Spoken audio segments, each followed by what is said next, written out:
ప్రభు అయిన యేసుక్రీస్తు నామంలో మీకు సమాధానం కలుగునుగాక. షలోం. మొదటి దినవృత్తాంతముల గ్రంథము 5వ అధ్యాయము 20వ వచనము. ఆయన వారి మొర ఆలకించెను. గమనించండి ప్రియులారా, వారు దేవునికి మొరపెట్టినప్పుడు దేవుడు వారి మొరను ఆలకించాడంట. అనేక సార్లు మనం కూడా కొన్ని కార్యాల కొరకు ప్రార్థన చేస్తున్నప్పుడు దేవుడు మన యొక్క మొర ఎందుకు ఆలకించడం లేదు అని సందేహపడుతూ ఉంటాం. తరచు నా 2 నిమిషాల సందేశం వినేవారికి వీటి యొక్క అర్థాన్ని నేను చెప్తూ ఉంటాను. మొర అనగా మూలుగులతో కూడుకున్నటువంటిది. ఒక కార్యము జరగాలని దేవుని సన్నిధిలో పెనుగులాడుట, దేవుని సన్నిధిలో పోరాడుట, దేవుని యొక్క పాదములు పట్టుకొనుట, దేవుని సన్నిధిలో కన్నీరు కార్చుట, ఇవన్నీ కూడా మొరపెట్టే ప్రార్థన కిందకు వస్తాయండి. ఇక్కడ వారు మొరపెట్టగా దేవుడు ఆలకించాడంట. అంటే దేవుడు ఎందుకు ఆలకించాడు అంటే, ఈ వచనంలో మీరు కంటిన్యూషన్ నేను చదువుతాను, జాగ్రత్తగా గమనించండి. తద్వారా మీ మొర దేవుడు ఆలకించాలంటే మీరు ఏం చేయాలో జాగ్రత్తగా గమనించాలి. చదువుతాను చూడండి.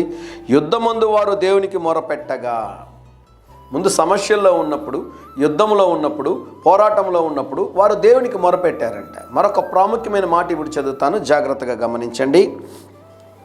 ఆయన మీద వారు నమ్మిక ఉంచినందున, వీలైతే నన్ను చూడడానికి ప్రయత్నం చేయండి, మరొకసారి నేను జ్ఞాపకం చేస్తాను. ఆయన యందు వారు నమ్మిక ఉంచినందున ఆయన వారి మొర ఆలకించెను. మీరు ప్రార్థన చేయనప్పుడు వేటి కొరకైతే ప్రార్థిస్తున్నారో అవి పొంది ఉన్నారని మీరు నమ్మిన ఎడల వాటిని మీరు పొందుకుంటారు. ప్రతిసారి నేను ఈ విషయాన్ని తరచూ జ్ఞాపకం చేస్తుంటాను. ఏంటో తెలుసా? ఉదయం లేగానే ప్రార్థన చేశారా, బైబిల్ చదివారా? కొంతమంది అనుకుంటారు, ఏంటి బ్రదర్ ప్రతిరోజు ఇది చెప్తుంటాడు అనుకుంటారు కదండి. వినుట వలన విశ్వాసము కలుగును.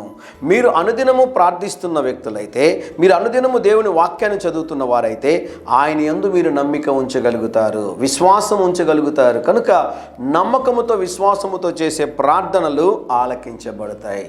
ఈరోజు మీరు దేని కొరకు ప్రార్థన చేయాలనుకుంటా ఉన్నారు? ఏ కార్యం జరగాలనుకుంటున్నారు? భయపడొద్దండి. పోరాడుతున్నారా, యుద్ధం చేస్తున్నారా?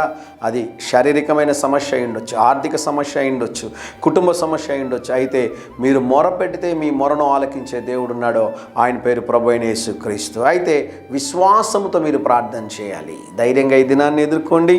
దేవుని సన్నిధి మీకు తోడుగా వచ్చునుగాక. ప్రియ పరలోకపు తండ్రి, ఈరోజు మా ప్రియులు తలపెట్టుచున్న కార్యములు అన్నిటిలో జయమును అనుగ్రహించమని యేసు నామములో ప్రార్థిస్తున్నాము తండ్రి.